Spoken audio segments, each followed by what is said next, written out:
네, 안녕하세요. 2026학년도 수능을 대비해서 평가원이 6월에 실시한 세계사 모의고사 문제 같이 복습을 해보겠습니다. 이번 세계사 평가원 모의고사 문제는요, 극악의 난이도를 보였다고 아주 원성이 자자한데요. 한번 1번부터 보겠습니다. 네, 1번 고대 문명에 대한 문제인데요. 와, 첫 줄부터 좀 낯선 이름들이 나옵니다. 그렇지만 금방 키워드 캐치하면 답은 찾을 수가 있겠습니다. 태양신 얘기가 나왔고요. 그 다음에 또 상형 문자 얘기가 나왔고 나일강 얘기 나왔습니다. 그럼 일단 이집트 문명 금방 알 수가 있겠습니다. 자, 그러면 역시 이집트 문명 하면 내세를 중시한 차원에서 선지 1번 같이 사자에서 늘 나오는 정답 답 찾았습니다. 선지 2번 길가메시 서사지는요 메소포타미아 문명이고, 선지 3번 파르테논 신전은 그리스 아테네고, 선지 4번 하라파 요거 나오면 항상 하라파 모헨조다로 인더스 문명이고요. 선지 5번 갑골의 전복의 내용 기록했다. 바로 갑골 문자죠. 바로 중국 상나라 때를 말하는 것이 되겠습니다. 그 다음 문제 2번 갑니다.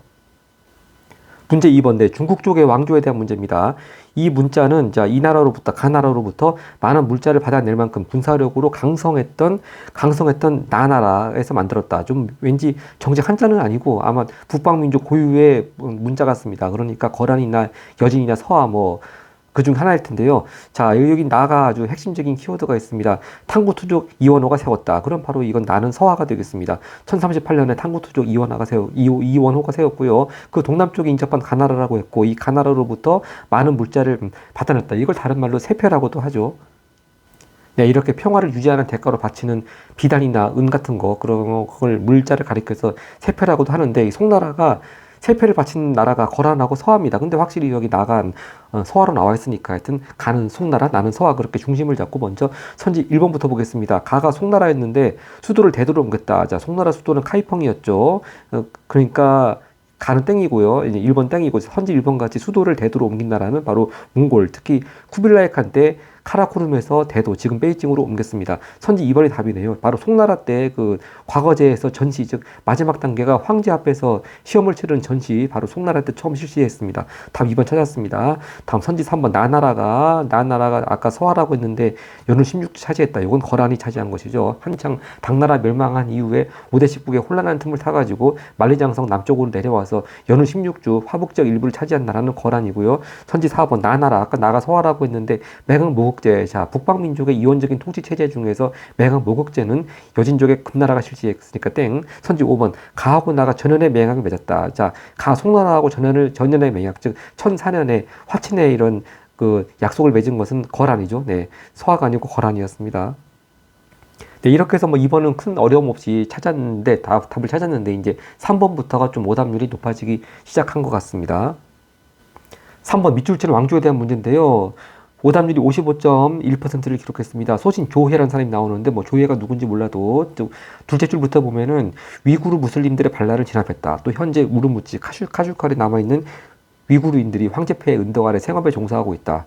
또 그 다음이 키워드입니다. 우리 왕조가 몽골, 티베트, 일제갑지 이렇게 몽골, 티베트까지도 같이 번부로 삼았습니다. 바로 이거 청나라 걸룽제 때를 말하는 것이 되겠습니다. 물론 그 위구르 무슬림들이 이렇게 걸륭제가 있었던 18세기 후반도 그렇고 또 19세기도 그렇고 하여튼 틈틈이 이렇게 아마 반란을 일으킨 것 같은데, 여기 첫 줄에 나오는 조해라고 하는 사람이 활동했던 때는 바로 걸륭제 때가 되겠습니다. 바로 18세기 중반 때라고 하는데요. 하여튼 이게 정확히 걸륭제 때라고 하는 걸 모른다 하더라도 이렇게 중국의 영토가 이렇게 위구르 쪽까지, 그 신장 위구르 쪽까지 이렇게 가장 넓게 화포가 되었던 때가 청나라 때 아니겠습니까? 그러니까 딱 청나라라고 하면 중심만 잡으면 답은 금방 찾을 수 있겠습니다. 바로 역시 같은 걸륭제 때 아주 일종의 대대적인 백과사전 같은 거, 사고전서가 편찬되었죠. 답은 2번 찾았습니다. 자, 근데 선지 5번이 좀 선택이 좀 많이 된 것 같은데요. 마테오 리치가 고년 만국전도 제작한 때는 바로 마테오 리치는 명나라 말기에 들어왔던 예수의 선교사도, 그러니까 이게 자료를 그 명나라라고 착각하지 않는 한은 5번으로 가면은 안 됐을 것 같은데, 하여튼 아마 마테오 리치가 청나라 때도 활동한 것으로 착각했든지, 아니면 이 자료 부분을 명나라라고 착각했든지, 그렇게 해서 5번으로 좀 선제가 많이 선택이 됐던 것 같습니다. 자, 나머지 또 보겠습니다. 선지 1번 황소연화는요, 바로 당나라 9세기 후반, 바로 이 황소연화를 계기로 해가지고 당나라가 아주 급격히 이제 멸망의 길로 갔던 것이고요. 선지 3번 향거리선제가 도입되었다. 향거리선제라고 하는 건 바로 한나라 때 관리선발제도 이름이었습니다. 또 선지 4번 곽수경 등이 수시력 만들었다. 자, 수시력 하면은 원나라 때 역법이었고요. 특히 이 수시력 역시 바로 아까 전에 봤던 쿠빌라이 칸 때 만들었습니다. 그 다음 4번 갑니다.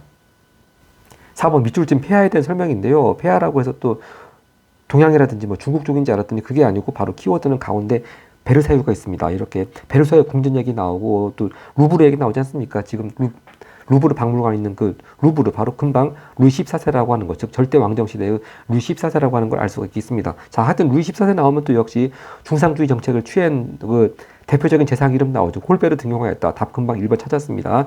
나머지 이제 같이 절대 왕정 군주들 같이 보겠습니다. 선지 2번 슐레지엔을 차지하였다. 자, 슐레지엔 차지한 그 왕은요 바로 프리드리 2세죠. 오스트리아와의 전쟁에서 슐레지엔을 차지했습니다. 선지 3번 레판토 해전에서 승리했다. 이건 바로 에스파냐의 펠리페 2세가 이끄는 유럽 연합 함대가 오스만 제국한테 승리한 해전이 레판토 해전이고요. 선지 4번 상트페테르부르크를 수도로 삼은 왕은 바로 러시아 표트르 대제국. 역시 선지 5번 프로이센 등과 함께 폴란드 분할했다. 이것도 역시 같은 러시아인데 이제 여자 황제 예카테리나 2세가 되겠습니다. 그 다음 문제 5번 갑니다. 문제 5번 가 왕조에 대한 설명입니다. 자, 이 가는 아나톨리아 동부. 아나톨리아는 지금 터키, 튀르키예 쪽인데요. 하여튼 연이어 시리아의 맘루크. 자, 이 맘루크 하면 오스만 제국의 셀림 1세 때 이집트의 맘루크 왕조 할 때 잠깐 이 맘루크가 나오는데 지금 맘루크가 이집트가 아니고 시리아네요. 좀 약간 좀 생소한 내용으로 계속 흘러가고 있습니다. 또 서북쪽으로 진격하여 튀르크 세력과 앙카라 평원에서 맞부딪혔다. 그러면 이 가는 뭐 오스만 제국이나 그런 뭐 그런 나라들은 튀르크 세력은 아니겠네요. 하여튼 이 가의 군주는 이 전투에서 큰 부상을, 여기 맨 끝줄에 키워드가 있습니다. 이 전투에서 큰 부상을 입었지만 술탄 바예지드 1세를 생포하는 전과를 거두고 여기 가장 핵심 키워드 수도 사마르칸트로 귀환했다. 자, 그럼 수도 사마르칸트 하면 답 나왔습니다. 바로 티무르 왕조가 되겠죠. 자, 그럼 티무르 왕조는요, 이 선지 3번 같이 몽골 제국의 재건을 내세웠습니다. 자, 그래서 이걸 딱 맨 아래쪽에 수도 사마르칸트에서 딱 핵심을 짚어가지고 티무르 왕조만 찾아내면 그 나머지 위에 생소한 내용들은 뭐 크게 별로 그렇게 답을 답을 못 고르게 하는데 큰 의미는 없었을 것 같습니다. 하여튼 기왕 여기 말 나온 김에 좀 참조해서 보면요, 여기서 그 티무르 왕조에서 티무르가 이렇게 생포했다고 하는 술탄 바예지드 1세는 바로 오스만 제국의 술탄이었습니다. 자, 그리고 일단 뭐 여기까지는 그렇게 보고 한번 다른 선지들 같이 보겠습니다. 선지 1번 바브르가 건국한 나라는 바로 인도 쪽의 무굴 제국이었고요. 선지 2번 파르티아를 무너뜨렸다. 자, 파르티아를 무너뜨린 나라는 바로 그 다음 서아시아 지역 쪽의 사산 왕조 페르시아였죠. 선지 4번 발칸반도 대부분을 차지한 나라는 바로 오스만인데 여기 있는 그 오스만 제국이 아니라고 하는 건 일단 충분히 우리 자료에서 파악할 수 있었습니다. 또 선지 5번 시아파 이슬람교를 국교로 정하였다. 자, 시아파 이슬람교를 국교로 정한 나라는 사파비 왕조입니다. 사파비 왕조인데 이제 또 시아파가 나오는 게 아바스 왕조가 우마야 왕조를 이제 몰아내고 아바스 왕조를 건설할 때 시아파 이슬람교도 얘기가 나오거든요. 근데 아바스 왕조는 건국할 때 시아파 이슬람교도의 도움을 받았지 그 시아파 이슬람교를 국교로 정하지는 않았습니다. 오히려 나중에 이제 건국한 이후에 시아파 이슬람교도들하고 좀 적대적인 관계가 됩니다. 하여튼 그 아바스 왕조는 건국을 할 때나 시아파 이슬람 교도들 도움받았지 그 이유는 뭐 국교로 정한 것이 아니었고요. 시아파 이슬람교를 국교로 정한 왕조는 사파비 왕조가 되겠습니다. 근데 그거 한번 참고로 체크하고 넘어가면 좋을 것 같습니다. 다음 페이지 갑니다. 그 다음 6번입니다. 가황제 제위 시기에 볼 수 있는 모습인데요. 자, 일단 이 오답률이 59.1%를 기록했습니다. 자, 어떤 황제인지 보겠습니다. 데칸 지역을 중심으로 제국의 종주권을 부정하여 새를 떨치던 마라타 왕국과의 전쟁 중에 이 이제 황제가 남긴 것으로 알려진 말입니다. 바로 숨이 붙어 있는 한 내가 전쟁터에서 물러나는 일은 절대 이제 없을 것이다. 이런 말을 남겼는데 하여튼 이 제국의 영토를 최대로 넓혔다. 자, 그러면 마라타 왕국과의 뭐 전쟁 또 마라타 왕국의 반란 이런 얘기 나오면 이건 무굴 제국 얘기할 때 가끔 나오는 키워드가 바로 마라타 왕국이고요. 그럼 이게 가 나라가 무굴 제국이란 가 황제의 나라가 무굴 제국이라는 것만 알면은 바로 이 무굴 제국에서 영토를 최대로 넓혔던 황제는 아우랑제부 황제가 되겠습니다. 아우랑제부. 자, 근데 이렇게 참 아우랑제부가 영토를 최대로 넓히면서 워낙 전쟁을 좋아해서인지 이렇게 본인이 한 말처럼 결국 그 전쟁터 들판에서 숨을 거두었다는 거죠. 자, 하여튼 이 아우랑제부 제2시기 걸 한번 찾아보겠습니다. 근데 선지 1번도 바로 타지마할도 무굴 제국가 아니겠습니까? 근데 타지마할 설계. 근데 그럼 타지마할은 바로 아우랑제부의 아버지인 샤자한테 만들었지 않습니까? 그래서 타지마할 아직 완공한 것도 아니고 일단 완공하고 쭉 남아 있으면은 아우랑제부 때까지 현재 진행형일 텐데 타지마할을 아직 짓기 전에 설계 단계니까 이건 바로 그 아버지 샤자한테가 되니까 1번 땡이고요. 선지 2번 시크교도와 대화를 나눈 학자. 자, 이 무굴 제국 때 기존의 힌두교 말고도 시크교가 점점 확산되었습니다. 그러니까 아우랑제부 때에도 계속 현재 진행형으로 시크교가 많이 번성을 하고 확산하고 있었겠죠. 그러니까 답은 2번입니다. 바로 시크교도는 뭐 아우랑제부 전에부터 계속 확산되고 있으면서 계속 현재 진행형이었겠죠. 다음 선지 3번 보면요. 벵골 분할령을 이미 인도가 이미 무굴 제국이 멸망을 하고 완전히 영국의 식민지가 된 이유죠. 바로 1905년 바로 인도인들의 종교적인 갈등을 식민 통치에 이용하기 위해서 바로 영국이 1905년에 벵골 분할령을 발표했죠. 그래서 여기 지식인 얘기도 나왔지만 바로 벵골 분할령에 저항을 하는 의미에서 인도 국민회의가 뭐 4대 강령도 발표하고 활동했다고 했습니다. 또 선지 4번 고르 또는 구르 왕조 정벌 나선다고 하는데요. 이 고르 구르 왕조는 뭐 절대 정답이 될 수 없는 것이고 하여튼 고르 또는 구르 왕조는 또 12세기에서 13세기 초에 있었습니다. 또 선지 5번도 마찬가지입니다. 늘 오답 나오는 거죠. 꾸뚜브 미나르 축조. 이거는 또 무굴 제국 이전에 델리 술탄 왕조 때가 되겠습니다. 그 다음 7번 갑니다. 네, 7번은 오답률이 더 높습니다. 69.0%입니다. 자, 일단 크레타를 정복 어쩌고 하는데 크레타 탈환입니다. 탈환. 그럼 먼저 크레타가 원래는 가나라에 속해 있었는데 이제 누군가한테 뺏긴 것이죠. 자, 그래서 누군가한테 뺏겼나 했더니 당시 크레타는 무슬림들의 수중에 있었다. 자, 그럼 가 국가는 최소한 무슬림 국가는 아니네요. 일단 무슬림 국가로부터 다시 이걸 빼앗아 와야 되니까. 자, 그리고요, 이들은 바그다드를 중심으로 세력권 유지하고 있던. 자, 그러면 수도가 바그다드 하면 금방 나다는 나왔습니다. 나는 아바스 왕조가 되겠네요. 자, 그래서 이렇게 아바스 왕조 얘기가 쭉 나오다가 뭐 파티마 왕조 얘기도 나오다가 근데 파티마는 별로 의미가 없고요. 그 중요한 이유를 보겠습니다. 수만 명으로 구성된 이제 가나라의 원정대가 결국은 이 크레타의 무슬림들을 항복시켰다 그런 얘기가 되겠습니다. 자, 그러면 이제 가나라가 뭔지가 이게 중요한데 일단 나나라 아바스가 확실하니까 나부터 먼저 선지 3, 4, 5번 보겠습니다. 선지 3번 나. 자, 예니체르는요 바로 술탄의 친위부대 얘기하는 것이니까 오스만의 키워드니까 오스만 제국 때 키워드니까 아바스 왕조건 아니죠. 땡이고요. 선지 4번이 사실은 오답입니다. 오답. 선지 4번 나를 보면은 칼리프로부터 술탄의 칭호를 받았다고 하는 건데요. 자, 칼리프는 바로 아바스 왕조 때 칼리프를 말하는 것이고 이 칼리프로부터 술탄의 칭호를 받은 왕조는 바로 셀주크 티르크입니다. 셀주크 티르크. 그러니까 4번도 땡입니다. 또 선지 5번 이베리아 반도까지 영토를 확장한 왕조는 바로 아바스 왕조 그 앞에 우마이야 왕조입니다. 그러니까 나를 가지고 여건 선지 3, 4, 5번 전부 땡이고 이제 가만 남았는데 자, 선지 1번은요. 베르등 조약으로 분열됐다. 이건 바로 프랑크 왕국이죠. 까르루스 대제가 사망한 이후에 이렇게 프랑크 왕국이 동프랑크, 서프랑크, 중프랑크 그렇게 분열되었고요. 그리고 선지 2번 군광구제와 둔전병제 이건 또 비잔티움 제국할 때 늘 나오는 키워드죠. 자, 그러니까 이제 가나라가 프랑크 왕국이냐 아니면 비잔티움 제국이냐 그것만 남았는데요. 자, 이 크레타 하면은 그리스 쪽 아니겠습니까? 근데 프랑크 왕국이 이렇게 그리스 쪽에 크레타 섬을 차지하고 있다가 빼앗겼다. 무슬림에 빼앗겼다. 그렇게 하기엔 너무 거리가 멉니다. 근데 비잔티움 제국은 그리스 크레타 쪽하고 가깝지 않겠습니까? 그래서 아무래도 거리상으로 딱 거리 감각으로 봤을 때 가나라는 프랑크 왕국보다는 비잔틴 왕국이 더 가깝다. 그렇게 우리가 감을 잡아서 가나라를 비잔틴 왕국으로 보고 그럼 선지 2번을 당연히 답으로 골라가게 돼 있습니다. 그래서 바로 가는 비잔틴 제국이었고 선지 2번 군광군주와 둔전병제 답 찾았습니다. 자, 그 다음 8번 문제 보겠습니다. 네, 8번은 오답률이 더 높네요. 73.8%입니다. 네, 차근차근 보겠습니다. 박해받는 신교도를 지켜내고자 군대를 이끌고 내가 이렇게 들어왔다고 하는 거죠. 그러니까 원래 이 나라에 살고 있던 사람은 아니었네요. 근데 지금 이 나라에서 신교도들이 박해를 받고 있습니다. 자, 그리고 로마 가톨릭을 옹호하는 스튜어트 왕가. 자, 스튜어트 왕가는 영국에게 하는 것인데, 자, 그 다음이 중요합니다. 공화정의 경험에도 불구하고, 자, 그럼 일단 청교도 혁명 시대, 크롬웰의 시대는 일단 지나갔습니다. 공화정의 경험에도 불구하고 왕권의 절대성을 주장하여 또다시 의회의 마찰을 일으켰다. 자, 그러면 크롬웰 시대가 끝난 다음에 이렇게 절대 왕정하면서 또 전제정치 편 사람은 제임스 2세입니다. 제임스 2세. 자, 그러면서 이제 어쩌고 저항했다 그런 얘기가 잠깐 나오고 오늘 나는 영국의 수장으로서 신민들을 위해 법질서와 종교의 자유를 복원한다 하면서 이렇게 박해받는 신교도를 지켜내기 위해서 군대 이끌고 들어왔습니다. 자, 그러면 벌써 크로멜의 공화정 시대도 끝났고, 그리고 제임스 2세의 또 전체정치 시대였고, 바로 그러면 그 다음엔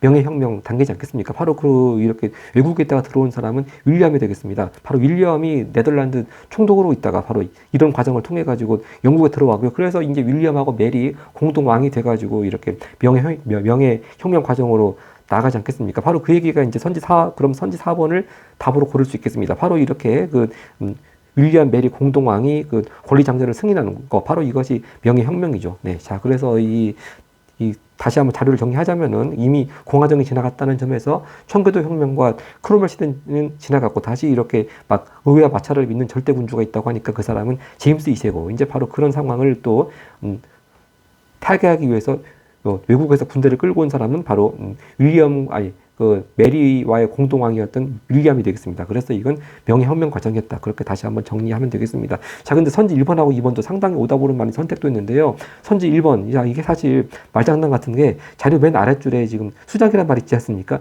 영국의 수장. 근데 선지 1번이 또 수장법입니다. 이건 사실 오답이라고 딱 손들고 서 있는 거나 마찬가지입니다. 이 아랫줄에 수장했다고 선지 1번이 금방 수장법이거든요. 이 수장법이라고 하는 건 헨리 8세가 1534년에 발표한 겁니다. 바로 헨리 8세는 자기 부인하고 그렇게 이혼하려고 하는데 그걸 로마 카톨릭이 승인하지 않으니까 로마 카톨릭하고 결별하지 않았습니까? 그렇게 해서 이제 로마 카톨릭하고 결별을 하고 자기가 영국의 교회의 최고 지도자가 되겠다. 그렇게 해서 발표한 명이 바로 수장법이 되겠습니다.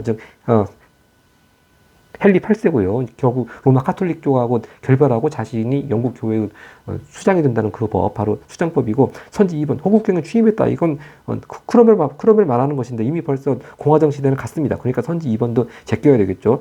또 선지 3번입니다. 무적 함대를 이끌었다. 이거는 에스파냐 쪽의 펠리페 2세고요. 바로 무적 함대 아르마다라고 하죠. 또 선지 5번 바로 낭트 칙령을 발표한 왕은 이건 프랑스의 앙리사제죠. 이때가 연도가 1598년입니다. 바로 낭트 칙령이라고 하는 게 프랑스 쪽에 칼뱅파를 가리켜서 위그노라 가지 않습니까? 그런 프랑스 쪽의 칼뱅파 위그노 사람들한테 종교적인 자유를 인정해준 내용으로 반포한 것이 앙리사세가 반포한 낭트 칙령인데, 요거는 이제 누가 폐지했는가도 알아두면 좋죠. 바로 나중에 아까 전에 우리 봤던 루이 14세 때 가서 낭트 칙령을 반포했습니다. 즉, 이걸 다시 얘기하자면은 신교도들을 탄압했다, 그런 얘기죠. 그 다음 9번으로 가겠습니다.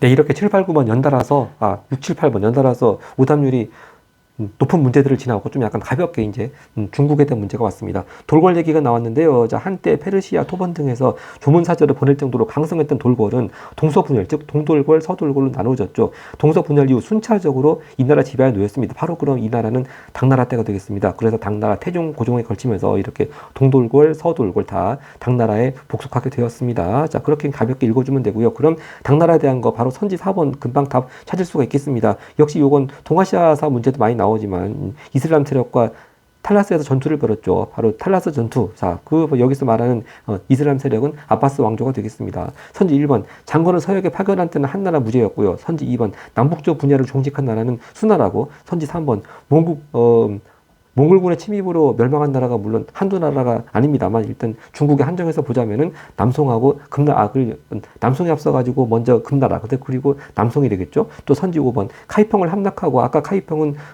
송나라 수도라고 했습니다. 황제를 포로로 잡아간 나라는 금나라가 되겠습니다.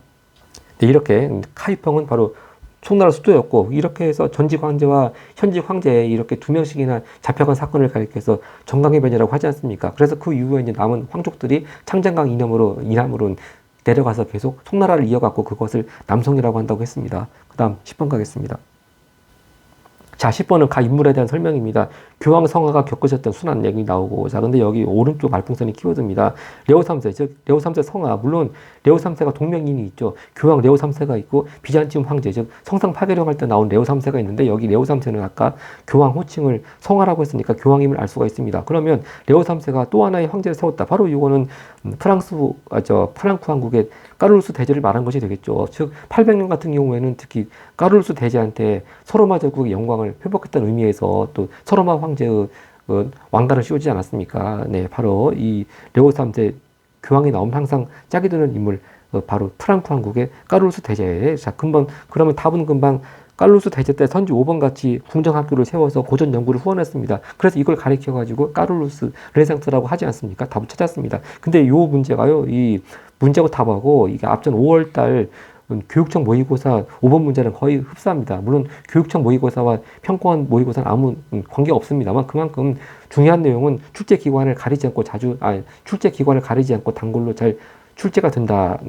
그런 뜻이겠죠. 자, 나머지 선제 같이 보겠습니다. 선지 1번. 까를로스 왕조를 개창했다. 이건 바로 까를로스 대제의 아버지 피핀이고요. 또 피핀의 아버지가 여기 선지 4번 같이 궁제 까르마르텔 아니겠습니까? 이래서 근데 아직은 그 궁제 까르마르텔이 이렇게 투르푸아테 전투에서 승리할 때는 아직은 그 까를로스 왕조가 아니었고 이때까지는 아직 메로베우스 왕조 때였습니다. 하여튼 투르푸아테 전투가 있을 때는 732년이고요. 이때까지는 아직 메로베우스 왕조였고 이 당시 상대가 되었던 이슬람 왕조는 우마이야 왕조고요. 네, 그렇게 계속 연결지면 되겠습니다. 또 선지 2번입니다. 교황청을 아비뇽 공개했다. 바로 이거 아비뇽 유수라고 하는 사건 아니겠습니까? 바로 이건 프랑스의 필리프 4세 때입니다. 그렇게 해서 14세기 때 이렇게 1309년부터 1377년까지 아비뇽 유서라고 그래가지고 교황청이 아비뇽에 있었던 시대가 있었습니다. 하여튼 요건 왕보담도 시기가 중요한 것 같습니다. 1309년부터 1377년 14세기 때고요. 선지 3번 그리스도교를 공인이 아니고 국교로 선포한 왕은 바로 로마의 테오도시우스 황제가 되겠습니다. 자, 그리스도교를 공인한 황제는 313년에 바로 밀라노 칙령을 발표한 콘스탄티누스 황제고 이렇게 나아가서 국교를 선포하는 것은 한참 지나서 392년 테오도시우스 황제가 되겠죠. 네. 자, 그 다음 페이지 가겠습니다. 자, 그 다음 11번도 오답률이 55.9%를 기록했습니다. 근데 이게 결론적으로 아시리아에 대한 문제인데요. 아시리아가 한동안 안 나오다가 이렇게 또 요번에 나왔습니다. 자, 여기 결국 핵심은 뭐냐면은 바빌론을 중심으로 일어난 이민족 반란의 충격으로 이 제국이 통일을 이룬 지 한 세기가 채 못 되어 멸망했다. 이렇게 바빌론자 군대에 의해 가지고 한 세기도 못 되어서 멸망한 나라 바로 서아시아를 최초로 통일한 아시리아 아니겠습니까? 자, 그럼 항상 아시리아 하면 늘 나올 게 요거밖에 없죠. 선지 5번 같이 니네베를 수도로 삼고 왕립도서관을 건립했다. 금방 답 찾았습니다. 아시리아만 금방 캐치하면 되는데요. 선지 2번도 은근히 많이 선택이 되었습니다. 알렉산드리아를 건설한 건 바로 알렉산드로스가 있었던 마케도니아인데요. 이 알렉산드로스의 마케도니아는 로마한테 멸망했죠. 네, 바빌로니아한테 멸망한 것이 아닙니다. 또 선지 1번 쿠잔 왕조가 교역하였다. 근데 이건 시기적으로 한참 뒤입니다. 즉 아시리아 왕조가 아시리아 제국이 있을 때는 기원전 6세기, 7세기 이런 때였고 쿠잔 왕조는 기원전 2세기, 3세기부터 해서 기원을 또 넘어가지 않습니까? 그래서 쿠잔 왕조가 교역한 나라는 예를 들어서 서아시아 쪽 같으면 파르티아 같은 나라였죠. 또 선지 3번입니다. 조로아스터교를 국교로 삼은 나라는 바로 사선 왕조 페르시아고요. 즉 파르티아 다음이 사선 왕조 페르시아죠. 또 선지 4번 마라톤 전투, 즉 그리스 쪽입니다. 마라톤 전투에서 그리스 군대와 격돌한 나라는 바로 파르티아 앞이죠. 아케메네스 왕조 페르시아가 되겠습니다. 제가 약칭해서 아페라고 적었습니다. 그 다음 12번 가겠습니다. 그 다음 12번 밑줄 친 우리나라에 대한 설명인데요. 자, 루손섬 하면 금방 나왔습니다. 루손섬 하면은 필리핀 아니겠습니까?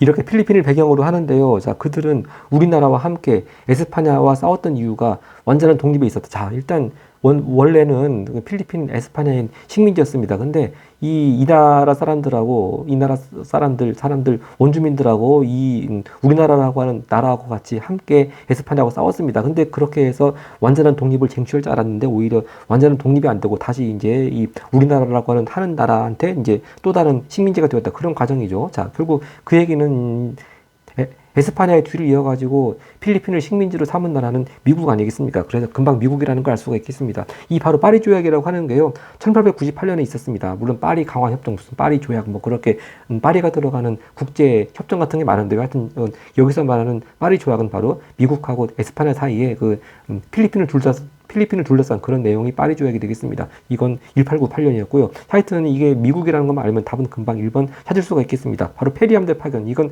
일본했다는 얘기죠. 1854년 바로 페리 함대를 파견하면서 미국이 일본을 바로 개항시킬 때 얘기입니다. 그러면서 이제 이렇게 1854년에 미일 화친 조약을 체결했죠. 답 찾았고요. 선지 2번입니다. 인도차이나 연방을 수립한 나라는 프랑스고요. 선지 3번. 주릉반도 일부 지역을 할양받은 건 이건 영국이죠. 이거 바로 2차 아편전쟁 후에 체결된 텐진 앤드 베이징 조약에 의해 가지고 바로 영국이 주릉반도 일부 지역을 할양받았습니다. 또 선지 4번 호르무즈, 마카오 등 거점 항구를 차지했다. 바로 마카오 나오면은 여기 마카오라고 썼죠.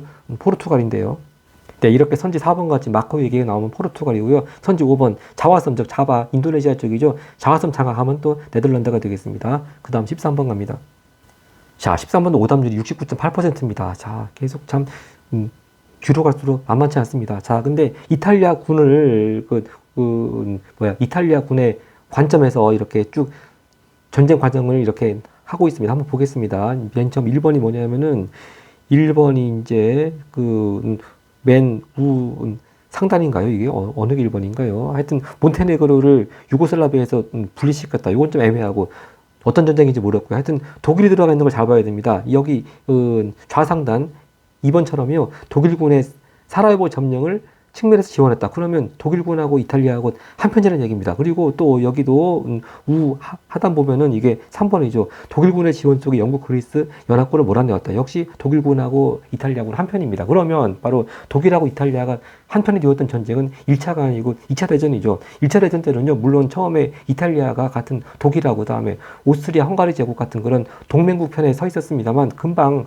전쟁 시작되자마자 거기서 빠져나와가지고 협상국, 즉 영국, 프랑스, 러시아 그쪽 편에 섰습니다. 그러니까 이렇게 같은 독일하고 한편이 되었다. 그런 여기서 키워드를 잡아가지고 이건 1차가 아니고 2차 대전이라는 걸 알 수가 있겠습니다. 자, 그럼 이것만 가만 잡으면 답은 금방 3번으로 알 수가 있겠습니다. 바로 독일, 나치 독일이 40년에 파리를 함락시켰죠. 그러면서 이제 일종의 교류 정부를 세운 것이 바로 여기 선지 3번에 나오는 비시 정부가 되겠습니다. 그래서 이 파리가 함락된 후에 독일의 교류 정부로 비시 정부가 세워진 얘기가 이것도 역시 앞에 5월달 고3 교육청 모의고사에서 18번 자료에 바로 이 얘기가 그대로 나왔습니다. 답 찾았고 선지가 이게 아마 요거를 1차 대전이라고 착각하게 되면 답을 5번으로 가게 되어 있습니다. 왜냐하면 바로 1차 대전 중에 바로 1917년에 러시아 혁명이 일어난 거 아니겠습니까? 그래서 요거만 3번하고 5번만 제외하고 나머지 1, 2, 4번은 다 19세기 일이기 때문에 뭐 크게 답으로 헷갈릴 일은 없었을 것 같습니다. 하여튼 먼저 선지 1번 보면요.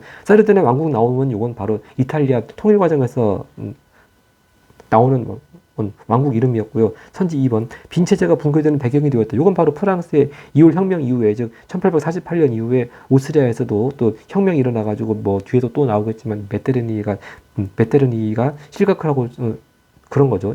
2월 혁명 이것도 역시 19세기 일이었고요. 그다음 선지 4번 북독일 연방이 결성된 계기가 되었다. 이것도 이제 독일 통일 과정에 나온 얘기입니다. 바로 1866년에 이렇게 프로이센이 오스트리아하고 전쟁을 치르면서 이렇게 전쟁에서 승리한 다음에 프로이센을 중심으로 해서 북독일 연방이 결성되고 돼요. 결국은 이제 나중에 독일 제국으로 완성되고 통일이 완성되는 것이죠. 그다음 14번 가보겠습니다.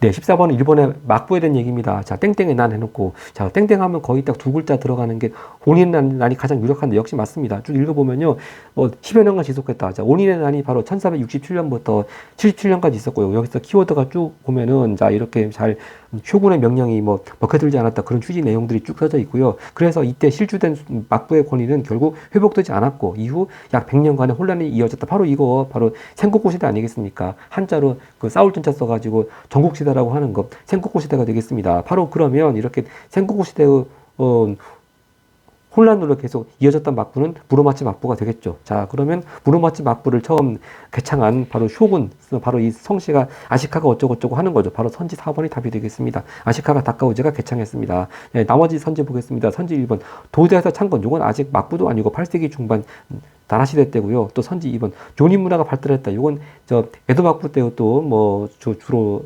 상공업자들 문화, 서민 문화 같은 거 말하는 거니까 땡이고, 선지 3번 해안끝 수도 옮겼다. 바로 이건 해안 시대 때 말하는 것이고요. 선지 5번 두 차례에 걸쳐 원해 침략을 받았다. 이건 바로 13세기의 가마쿠라 막부 때가 되겠습니다. 물론 이제 원나라 침략을 태풍의 도움으로 물리치긴 했습니다만 역시 그 이후에 가마쿠라 막부도 쇠퇴하게 됐다는 것이죠. 그다음 15번을 가겠습니다. 네, 15번 가 황제에 대한 설명입니다. 네, 티아라를 바치는 장면, 마치 옛날에 걸그룹 이름 같은데, 하여튼 그게 중요한 것이 아니고 13세기 내에 이게 나온데, 이것도 13세기 때 황제가 아닙니다. 읽어보면은 밀라노에서 그리스도교를 공인한 인물입니다. 그걸 끝났죠. 바로 313년에 아까도 잠깐 얘기 나왔습니다만 바로 로마의 콘스탄티누스 황제가 되겠습니다. 바로 313년 밀라노 칙령으로 그리스도교 공인했죠. 자, 하여튼 이 그림의 내용은 교황권이 세속군주의 권력보다 우월하다, 그런 메시지를 전달하려 했다고 하는 겁니다. 하여튼 바로 콘스탄티누스 황제 이름을 따가지고 바로 이 옮기 수도의 이름 정한 거, 지금의 이스탄불이죠. 선지 5번 같이 콘스탄티노폴리스로 수도 옮겼다. 이게 정답이 되겠습니다. 자, 이렇게 해서 콘스탄티누스가 그리스도교를 공인했고요. 아까 전에 봤듯이 정식 국교로 채택한 황제는 테오도시우스 황제였습니다. 네, 나머지 같이 보겠습니다. 선지 1번 메로베우스 왕조가 열었다. 즉 프랑크 왕국에서 메로베우스 왕조를 열은 사람은 클로비스죠. 또 선지 2번 보름스 협약을 체결했다. 자, 이거는 이제 교황하고 신성 로마 제국 황제가 체결했는데 뭐 그 황제나 교황을 이름보다도 이제 이게 연도가 중요합니다. 일단 1122년이고요. 112. 그리고 이 내용은 바로 그 전에 11세기 때 카노사 굴욕 같이 성직자 서임권 문제를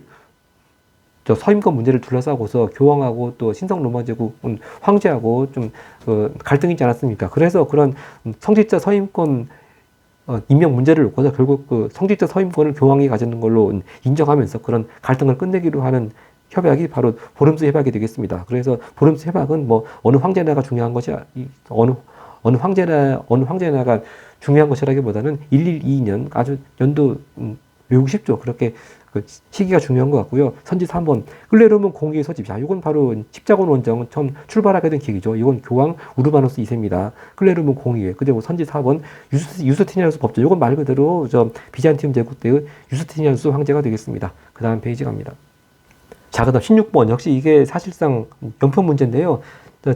지난 10년간이라고 나왔습니다. 그러니까 10년의 구간을 잘 잡아야 되겠습니다. 자, 처음부터 읽어보겠습니다. 지난해 괌에서 대통령이 발표한 의견으로서 뭔가 했더니 이렇게 뭐 캄보디아 얘기가 나오고 인도차이나 반도와 그 주변을 비롯한 태평양 지역에서 낮은 자세를 취한다고 했던, 그리고 핵무장 국가가 위협하는 경우에만 개입한다고 했던 대통령의 발표. 바로 이거 뭐였습니까? 더 이상 동남아시아 지역에서 직접 군사 개입 하지 않겠다. 그런 내용이 담긴 바로 1969년도에 발표한 닉슨 독트린이 되겠습니다. 근데 이제 상황은 그런 닉슨 대통령의 발표하고 좀 어긋나게 진행되어 가고 있다. 그런 내용이고요. 하여튼 닉슨 독트린 발표한 때가 지난해라고 하니까 이건 바로 여기서 기억은 끌고 가는 1970년으로 잡아야 되겠고요. 바로 그로부터 10년간이니까 10년 전 구간이니까 결국 61년부터 70년 그렇게 구간을 잡고 답을 골라보겠습니다. 바로 선지 1번 보면은 마샬 계획 발표됐다. 자, 이건 2차 대전 이후에 이제 유럽, 특히 그리스나 터키 이런 나라들이 많이 경제적으로 어렵다 보니까 또 이제 그런 나라들이 공산주의로 넘어가는 것을 막기 위해서 그런 유럽 나라들에 대해서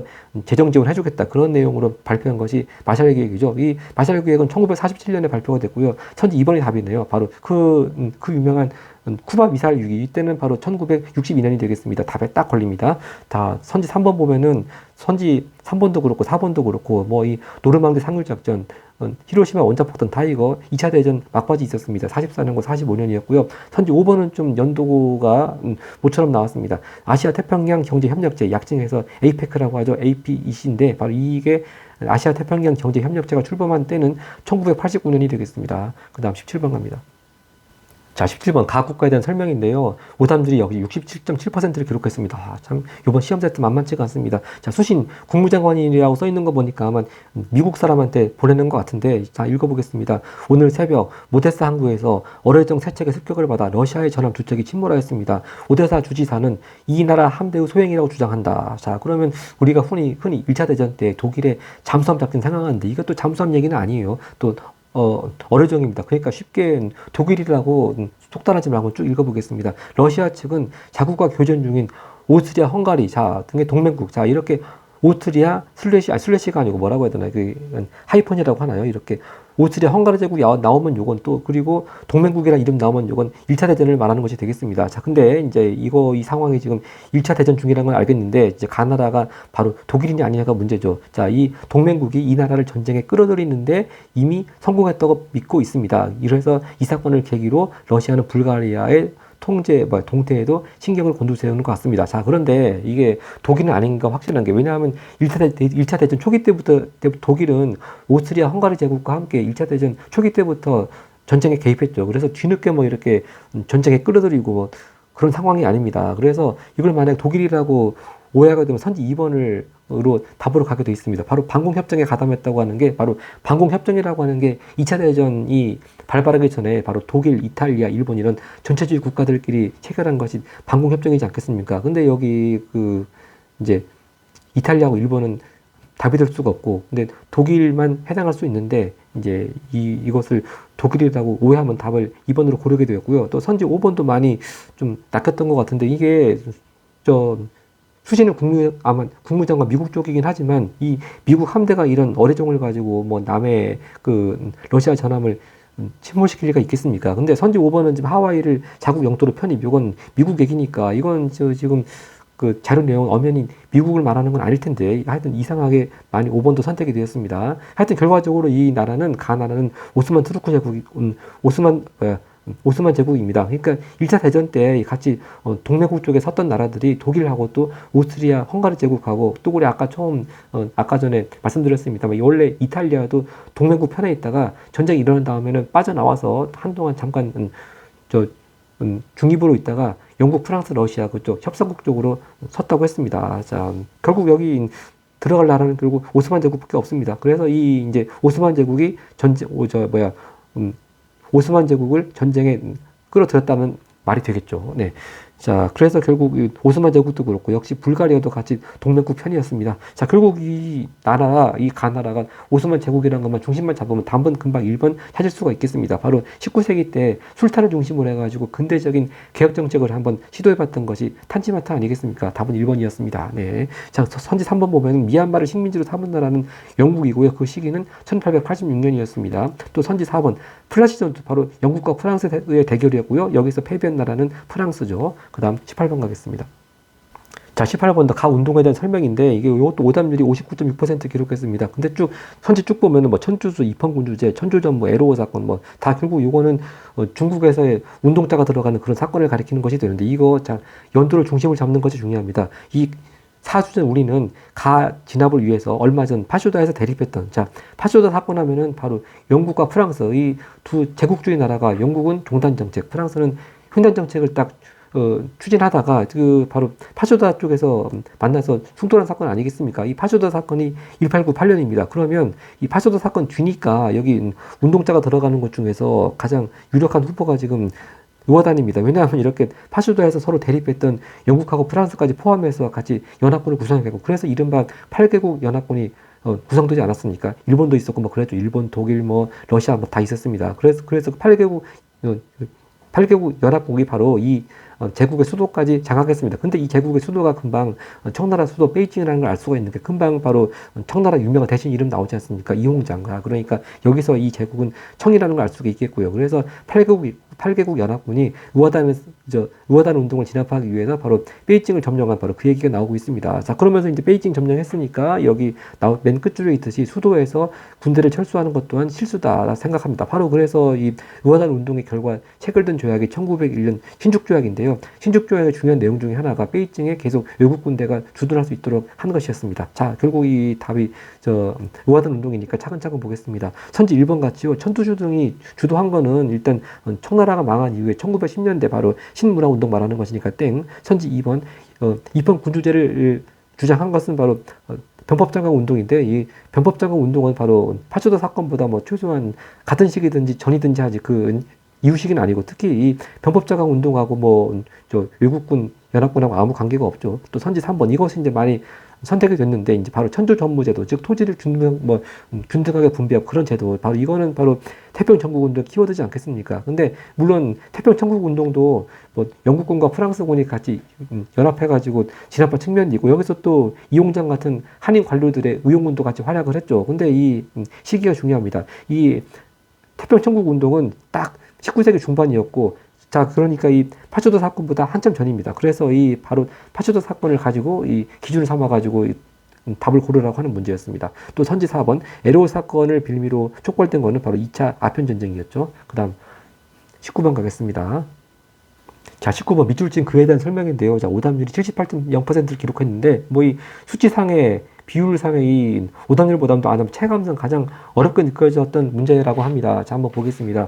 쭉 의회가 얘기 나오고 행정 권력 수장으로서 전쟁을 유발했다. 그리고 직전 의회를 탄압했다. 뭐 이렇게 나오는데요. 여기서 일단 이 나라가 여기 파리라고 하는 게 맨 끝에 있으니까 최소한 프랑스 사람이라는 걸 알 수가 있겠습니다. 그러면 근데 프랑스인데요. 이게 행정 권력 수장이라고만 나오고 왕이나 황제라는 말이 안 나왔으니까 순수하게 왕이나 황제였던 사람은 아닐 것이다. 그렇게 생각하면요. 이 답이 될 수 있는 사람이 거의 없습니다. 자, 일단 선지들이 어떤 사람들이 한번 그 선지하고 인물을 먼저 특정을 해보겠습니다. 선지 1번. 대통령에 당선된 사람은 바로 루이 나폴레옹이죠. 그러니까 그 2월 혁명에 의해 가지고 루이 필리프가 쫓겨나고 일단 루이 나폴레옹이 대통령에 당선됐고 나중에 또 물론 그 정식 황제가 되면서 나폴레옹 3세가 되는 사람이긴 하죠. 자, 그리고 여기서도 전쟁 유발 얘기가 나왔는데 역시 루이 나폴레옹이 또 루이 나폴레옹과 또 나폴레옹 3세까지 거쳐가면서 그런 시기에 또 프로이센과도 전쟁하기도 했죠. 자, 그래서 일단 선지 1번이 좀 유력한 답이지 않을까 그런 생각이 들긴 합니다. 하여튼 선지 2번 보겠습니다. 하여튼 결론적으로 답은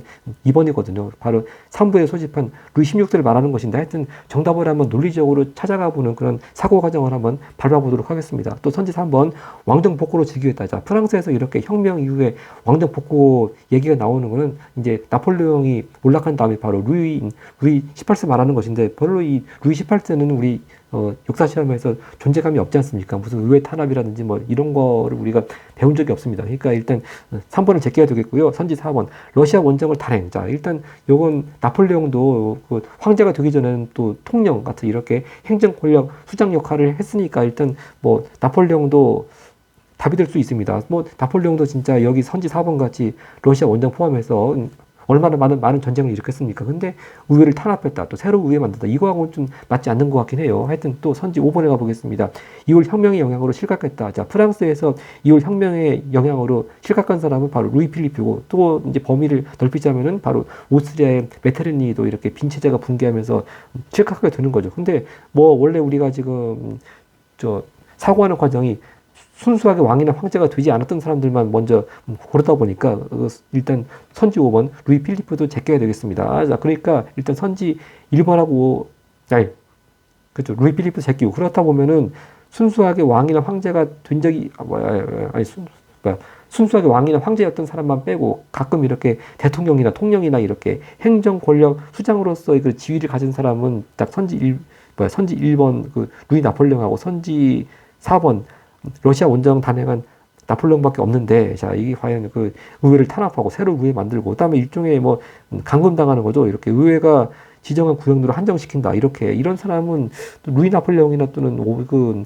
나폴레옹 1세나 별로 이런 내용은 시험 내용 중에 배운 적이 없습니다. 그래서 한번 우리가 좀 범위를 넓혀가지고 뭐 여기서 행정 권력 수장이라는 여기 너무 꽂혀가지고 뭐 왕이나 황제였던 적이 없는 사람으로 한정할 것이 아니고 왕이나 황제가 됐던 사람까지 포함시켜서 사실 따지고 보면은 왕이나 황제도 역시 행정 권력의 수장이지 않겠습니까? 그래서 범위를 한번 확대시켜 보겠습니다. 그러면 이게 딱 루이 16세 인생하고 또 프랑스 혁명 과정하고 들어맞습니다. 왜냐하면 이걸 루이 16세라고 가정한다면요. 자, 일단 루이 16세 때 그 의회를 탄압하고 또 새로운 의회가 만들어졌습니다. 바로 그 루이 16세가 탄압했던 직전 의회가 국민의회고요. 또 여기서 말하는 새로운 의회는 입법의회겠죠. 자, 그리고 루이 16세가 전쟁을 유발했다고 하는 게 바로 이렇게 프랑스에서 혁명이 일어나니까 옆 나라 즉 오스트리아나 프로이센에서 쳐들어 오려고 했습니다. 그러니까 이제 먼저 입법의회 쪽에서 그 나라들에 대해서 선전포고를 하고 혁명전쟁을 하죠. 그래서 이것도 전쟁 유발도 맞고요. 또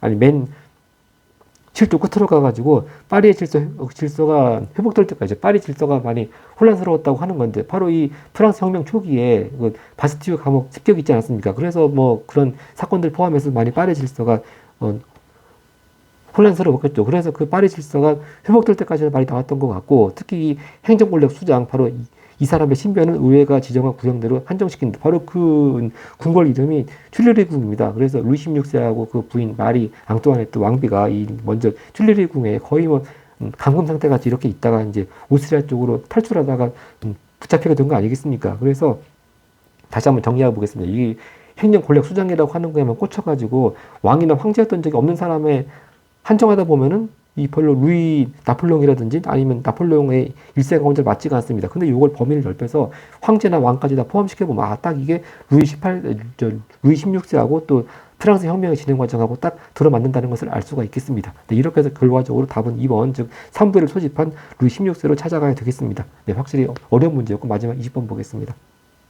네, 20번은요, 바로 여기 앞전에 5월달 20번 문제하고 자료하고 답하고 똑같습니다. 바로 이 인도네시아 쪽에서 열렸고, 뭐, 인도네시아도 있었고, 알제리, 모로코, 튀니크 뭐 이런 얘기들 나오고, 특히 여기 핵심은 바로 핵심 숫자가 이 회의에 참가한 29개국입니다. 그래서 아시아, 아프리카 대륙 나라들이 29개국 참가했습니다. 바로 이거 1955년 반동의이지 않겠습니까? 또 반동의의에서 발표한 원칙은 선지 1번 같이 평화 10원칙이 되겠습니다. 답은 금방 찾았고요. 선지 2번을 보겠습니다.